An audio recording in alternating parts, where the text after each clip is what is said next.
सुरेश कुमार श्रीवास्तव आप सबका नव चेतना यूट्यूब चैनल में स्वागत करता हूँ। आज अपन देश के ऐसे सपूत के बारे में बात करेंगे जिसका योगदान किसी के भी योगदान से भारत निर्माण में कम नहीं रहा। आज अपन डॉक्टर एम.एस. स्वामीनाथन के बारे में बात करेंगे। डॉक्टर स्वामीनाथन का जन्म 7 अगस्त 1925 में तमिलनाडु में हुआ था और जब ये 10 वर्ष के थे तो इनके पिताजी का देहांत हो गया था। उसके बाद इन्होंने अपने ही पैरों पे खड़े होके अपना ही पैसा कमा के इन्होंने अपनी विद्या प्राप्त की, एजुकेशन प्राप्त की। इन्होंने 1944 में केरल से बीएससी पास की और 1947 में ये कृषि में स्नातक हो गए। उसके बाद इन्होंने यूपीएससी की परीक्षा दी और यूपीएससी में ये आईपीएस बन गए, मगर इन्होंने आईपीएस ज्वाइन नहीं किए क्योंकि इनका जो स्वभाव था या जो इनका भविष्य था कहीं और तय हो चुका था। 1952 में ये कैम्ब्रिज गए और इन्होंने आलू के ऊपर शोध किया और वहां से ये डॉक्टर एम.एस. स्वामीनाथन हो गए। उनको वहां से पीएचडी की डिग्री प्राप्त हुई। दोस्तों, अपना जो देश है वो कृषि प्रधान देश है। इसके बावजूद भी अपने यहाँ हजारों आदमी भूख से मरता है। अपन कृषि के ऊपर निर्भर रहते हैं, मगर कृषि कभी पानी पड़ गया, कभी ज्यादा पानी गिर गया, कभी सूखा हो गया, कभी ओलावृष्टि हो गई। इससे जो देश का नुकसान होता था, इससे अपन कभी भी उभर नहीं पाए। मगर डॉक्टर स्वामीनाथन का एक ऐसा काम था कि उन्होंने इस देश को आत्मनिर्भर ही नहीं बनाया, अपना देश से अपन आज निर्यात भी कर रहे हैं। ये इनका योगदान जो है, इस भारत माँ के सपूत का जो योगदान है, ये कभी भूला नहीं जा सकता और जब तक हिंदुस्तान रहेगा इनका योगदान याद रखा जाएगा।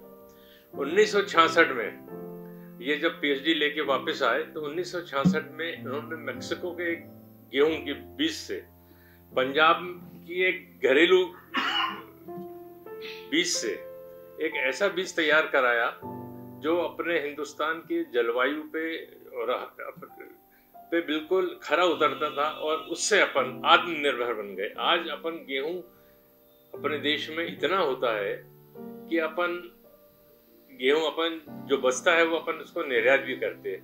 मगर 1966 के पहले तक अमेरिका से गेहूं आता था, लाल गेहूं आता था। लाल गेहूं वो होता था जो वहाँ पे वो जानवरों को खिलाया करते थे, मगर वो अपनी मजबूरी थी, अपन लोग बुलाते थे और अपन लोगों को वो खाना पड़ता था।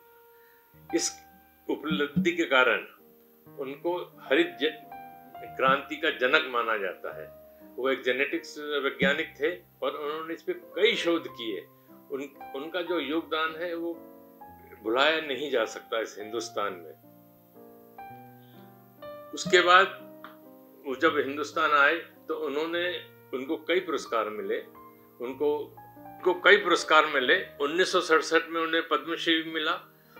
1972 में इन्हें पद्म विभूषण मिला और 1979 में इन्हें पद्म विभूषण मिला। इतने पुरस्कार पाने के बाद इसका जो पैसा मिला उनको, उससे 1952 में उन्होंने एक चेन्नई में एक शोध संस्थान बनाया जिसका उद्देश्य आर्थिक विकास, सामाजिक विकास, कृषि विकास और औद्योगिक विकास था और ग्रामीणों का विकास था, रोजगार पैदा करने का था। वो संस्थान की मान्यता अंतर्राष्ट्रीय हो गई और उसको अंतर्राष्ट्रीय मानकों में खरा उतारा गया और वहां से उनको अंतर्राष्ट्रीय उसकी मान्यता उनको प्राप्त हो गई।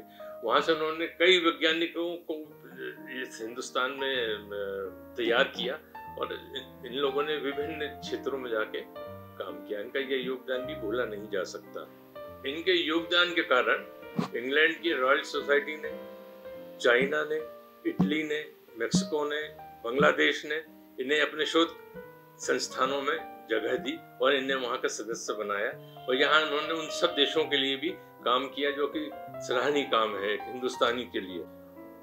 1979 से 1983 तक ये योजना आयोग के सदस्य रहे और इन्होंने अपने विचार, अपने सलाह पूरे देश के लिए दी जो हमेशा काम आई।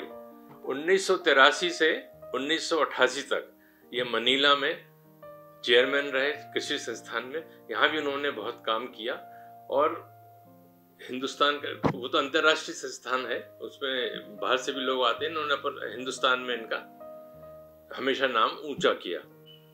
टाइम्स एक पत्रिका है, टाइम्स पत्रिका ने इनके लिए लिखा कि ये एशिया के सबसे प्रभावशाली व्यक्ति हैं। इनकी हर जगह तारीफ हुई। दुर्भाग्य से इनका सर्वनाश हो गया, तब इनकी उम्र 95 साल की थी।